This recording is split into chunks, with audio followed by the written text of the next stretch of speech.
Hey guys, Chuke here with Chuke's Outdoor Adventures. Well, there have been so many bear attacks every week that I can't even keep up with them, so I am back stateside. But by the time my video came out last Friday, I had scheduled it several days early. Before it even came out, there were more bear attacks people were emailing me on. So it's scary. You stay strapped out there, bring bear spray, but always bring a firearm. That's the number one thing you should bring and get trained with that firearm. But anyways, let's jump into it because I got a bunch of emails. Thank you to all the viewers who are logging onto my website and sending me messages. So I got this from a couple different sources. I'm going to start off with this first one. So this is from John Dittman. Runner wrestles bear in the Japanese one. Runner wrestles bear in the Japanese woods. In one bite, my arm was done. That does not sound good. Billy Halloran knows the woods well in Myoko, Japan. He goes there for regular walks, runs, and even raced an ultra marathon through its rugged wilderness. But 2 weeks ago, he was running for his life in the same woods after being attacked by a bear. 2 Asiatic black bears. Okay, because they do have those brown bears in Hokkaido, and we've talked about those attacks. But now he got attacked by a black bear. He was backing away slowly. 2 bears came at him. One started moving at him. So he's originally from New Zealand. And then there was about a 154-pound black bear that just attacked him. There's this picture. He's given a thumbs up from the hospital bed. Can't make this stuff up, people. This is in Japan.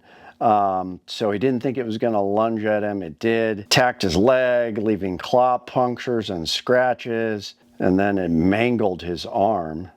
So that is interesting. So that was not even in Hokkaido. This was like an Asiatic black bear in Myoko, Japan. I'll have to look where that is on the map. So thank you for that one, John Dittman. So let's see. I've got some other ones. This is from John Dittman. Bear with me. I'm dealing with technology. A hunter shoots grizzly bear in self-defense near Island Park Saturday morning. So this was recent. A big game hunter shot and killed a male grizzly bear in self-defense, according to a statement from the Idaho Fish and Game. Yeah, I didn't hear about this one. This was from Idaho. The bear charged the man from a short distance while the man was hunting in the North Antelope Flats area of Island Park and the Caribou Targhee National Forest. Okay, I remember getting a couple on this. I haven't released this one yet, though. The man called the Fremont County Sheriff's Office as soon as he was able to report the incident. Oh man, I hope it says what he used. It never does. No, it didn't say if it was a 10 millimeter or 44 Magnum. To me, that's frustrating. That's the first thing I want to know. What pistol was it, or rifle or shotgun, and then what ammo was it? So it didn't say, though. Grangeville area into the Salmon region in central Idaho. And then, of course, reminders when hunting in Grizzly County. Carry bear spray, keep it accessible, hunt with partners. That's fair. All these people, if you go alone, that's where it gets really scary because bears will sneak up on you. Look for grizzly sign, retrieve meat as soon as possible, hang your meat. At least it's giving reminders to hunters and not just completely anti-hunting, so that's good. All right, so Dave Portnoy sent me one of the BC area. BC grizzly bear found dead after being shot during the attack. A grizzly bear that attacked an elk hunter in BC's Kootenay region earlier this month has been found dead. On October 2nd, a hunter was seriously injured in the encounter with a grizzly sow and her cubs in the Fort Steele area. Okay, I think we talked about this one. So they ended up finding that bear. Officers believe the hunter was able to fire a single self-defense shot, but it was unknown if the bear was hit. Wow. But of course, it does not say what he was carrying. And it said he was seriously injured, but it hasn't told us how he's doing. So yeah, again, I wish they would tell us what firearm. So thank you again to David Partney. So here's just I like these kind of messages. This is from Keith Fredrickson. Hey, Chuke, really enjoy your channel. I live in Southeast Alaska, Sitka. Oh, I love Sitka. I went to Sitka once in December. There was a foot of ice and snow here in Anchorage. I went to Sitka. There was no snow, and there was green plants growing out of the sidewalk like it was Seattle or something. I couldn't believe it. It was so comfortable. I bought a Glock 20 Gen 5. We have tons of brown bear here. Yeah, Sitka. I put up cameras in my yard and certain times a year have brown bears snooping around. Imagine that, having just a monster brown bear snooping around your yard. I too have had jamming issues with my Glock. Uh-oh. I want to shoot the heavy load because that's what I bought it. I've been searching your vids and haven't seen your final outcome on why it's jamming. You thought it needed to be really clean. Then I see a VIN on you might get a new barrel. That will do it. Well, if it's, can I use the heavy loads 220 grain or is it 200 grain that I could use faithfully? I've had better luck with the 200 grain. It just depends on the pistol. I've had some Glock 20s that shoot the 220 fine, but I would stick with the 200 grain if possible, and then get the coated Underwood hard cast. The KKM barrel does work great. Sometimes there's a weight, but I do prefer the KKM barrel. So, okay, a little bit of a sidetrack there. John Dittman, oh, here we go. Alaska man rescued after a week-long battle with a grizzly bear. What the heck is going on? I haven't heard this one. An isolated miner in Alaska just survived a week-long struggle with the grizzly bear before the Coast Guard saw his SOS. What is up with the bear attacks this week? I haven't heard of any of these. Richard Jesse was driving his ATV near his mining claim when the bear attacked him out of nowhere and destroyed his vehicle and cell phone. Then it kept coming back every night for a week to attack him. What is going on? The U.S. Coast Guard rescued him, attacked every night for a week straight before he was saved. Coast Guard Lieutenant Commander Jared Kerbujal had just changed course to avoid some clouds when he saw it. Isolated in the Alaska wilderness was a man waving his arms with SOS and "Help Me" scrawled on the roof. Injured and sleep deprived, the man was near death and only had 2 rounds left in his revolver. Oh, wow, he had a revolver. So he was just firing shots. We don't really come across people in the middle of nowhere, said Lieutenant Junior Grade A.J. Hammock, who co-piloted the helicopter that day. He was kind of struggling when we came around. He was on his hands and knees waving a white flag. He definitely looked like he had been out there for a while. So the man, Richard Jesse, had been staying at the shack since July 12th when the bear attacked him, throwing him off his ATV and dragging him to a nearby river where he lost his cell phone. The bear came out of nowhere, he told the Gnome Nugget. It rolled my bike and the trailer over like it was a toy car. I was in shock and hypothermic. He managed to fire a shot from his revolver to scare the bear away before running into his cabin for protection. But the bear continued to attack for days. I wonder if it was a .44 Magnum or a .357 Magnum. There was no doubt about it. The bear was trying to get into my cabin. I don't know why it was so aggressive. Maybe it had cubs nearby. So 40 miles outside of Nome, Jesse was stranded without his vehicle or way to call for help. Oh, man. So he noticed that helicopter, I guess, and did the SOS. Perhaps most disturbing is that the rescue nearly didn't happen at all. So the helicopter crew was ordered to travel from a remote base to Nome to fly a team of scientists along the coastline to look for dead whales. And walruses the following day, and to avoid bad weather, they rerouted. If they would have went somewhere else, they would never seen them. So, man, this guy is lucky. Wow. Between 2000 and 2017, 68 people in Alaska were hospitalized in bear attacks, while 10 died. I think the number's higher than that. Some numbers don't even get reported.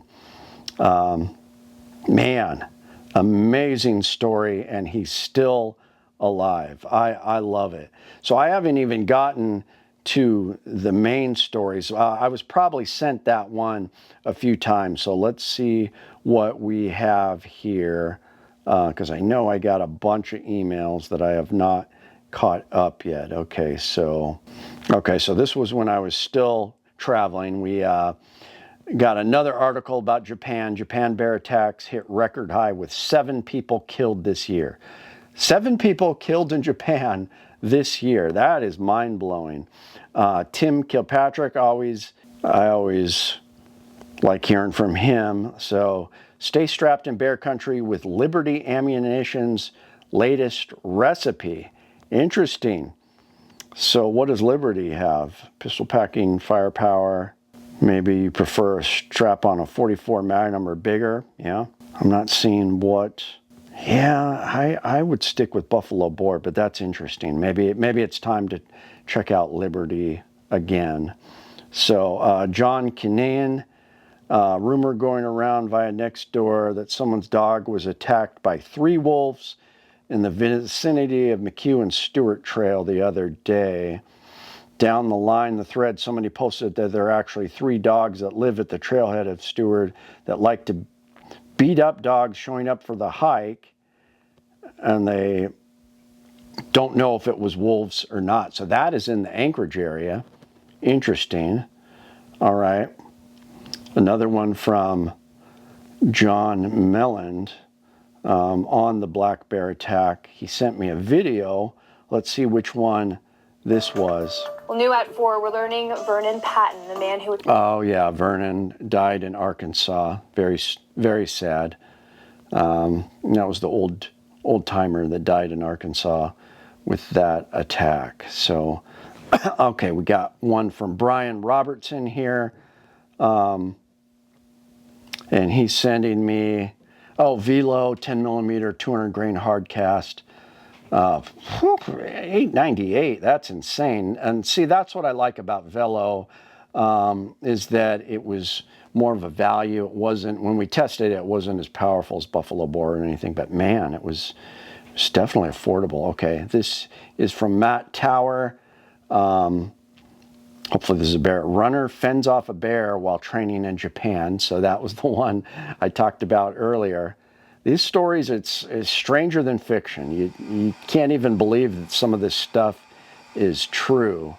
So, okay, another one from Tim Kilpatrick.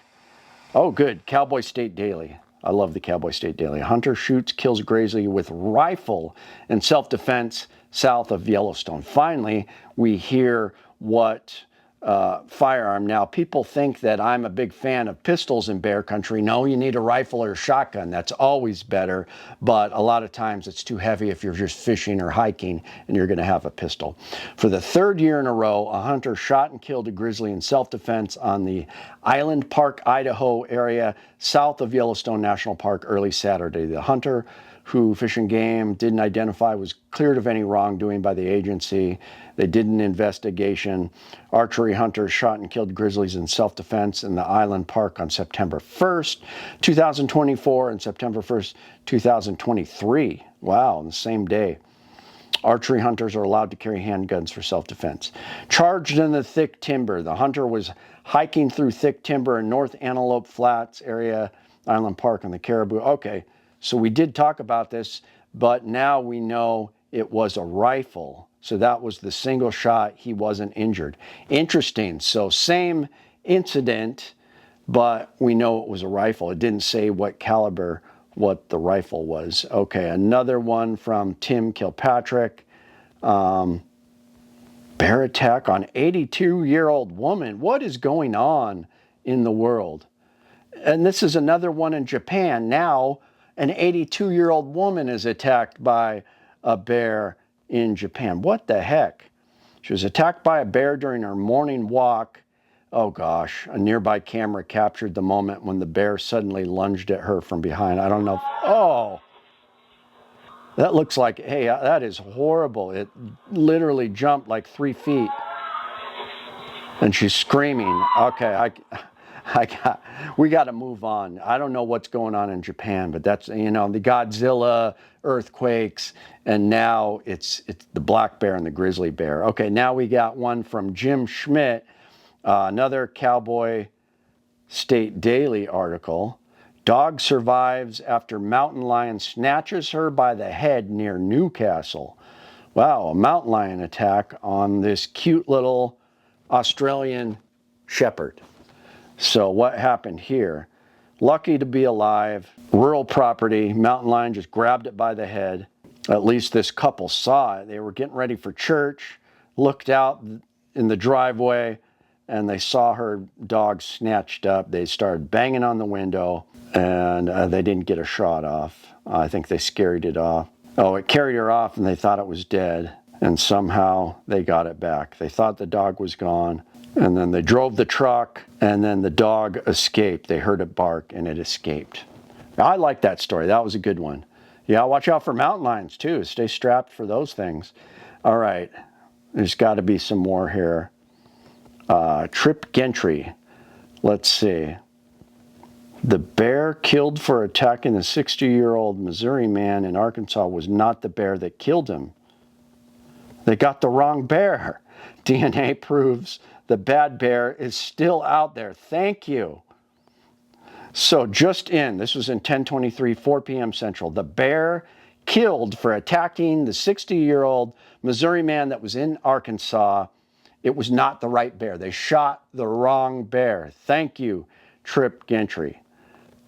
You can't make this stuff up. And that's it for the bear attacks. It's getting wilder every week, guys. I don't know what to think. Carry bear spray, but even more importantly, carry a firearm, train with your firearm, and don't go out alone. Go with friends. Be careful in the thick brush. I'll keep putting videos out. It's Chuke, your friend in the field. My name is Chuke. I like to trade my guns just for fun, but now I have none. Oh, look, get shot by a bear, but I don't care. I got a 10mm. Chuke's Outdoor Adventures. Watch you all die every